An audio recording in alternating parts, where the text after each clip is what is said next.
ঢালিউড অভিনেতা এবং নিরাপদ সড়ক আন্দোলনের অন্যতম মুখ ইলিয়াস কাঞ্চন বর্তমানে ব্রেইন টিউমারের চিকিৎসার জন্য লন্ডনে অবস্থান করছেন।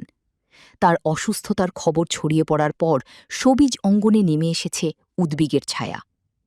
সম্প্রতি এক পুরস্কার বিতরণী অনুষ্ঠানে সাংবাদিকদের সঙ্গে কথা বলতে গিয়ে অভিনেত্রী গুলশান আরা আক্তার চম্পা ইলিয়াস কাঞ্চনের শারীরিক অবস্থা নিয়ে আবেগাপ্লুত হয়ে পড়েন। চম্পা বলেন, এটা সত্যিই অনেক দুঃখজনক। কখনো ভাবিনি কাঞ্চন ভাইয়ের এমন দুঃসংবাদ এত তাড়াতাড়ি শুনতে হবে। এটা মেনে নেওয়া খুব কঠিন। তিনি আরও বলেন, কাজের ক্ষেত্রেও ইলিয়াস কাঞ্চন বহু বড় দুর্ঘটনার মুখোমুখি হয়েছেন। একবার শুটিংয়ের সময় পাহাড় থেকে পড়ে যাওয়ার ঘটনাও স্মরণ করেন চম্পা। তার ভাষায়, সেখান থেকেও তিনি লড়াই করে ফিরে এসেছিলেন। তিনি আমাদের সবার জন্য একজন পথপ্রদর্শক ছিলেন। চম্পা জানান, ব্যক্তিজীবনেও ইলিয়াস কাঞ্চন ছিলেন ধর্মপ্রাণ একজন মানুষ। তিনি বলেন, আমার সঙ্গে দেখা হলেই তিনি নামাজ পড়ার কথা বলতেন, ধর্মীয় নানা উপদেশ দিতেন। তার কাছ থেকে অনেক কিছু শেখার আছে।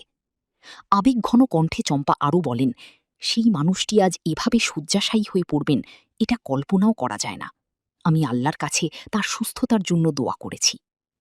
উল্লেখ্য, নিরাপদ সড়ক আন্দোলনের মাধ্যমে দীর্ঘদিন ধরে সামাজিক সচেতনতা তৈরিতে গুরুত্বপূর্ণ ভূমিকা পালন করে আসছেন ইলিয়াস কাঞ্চন।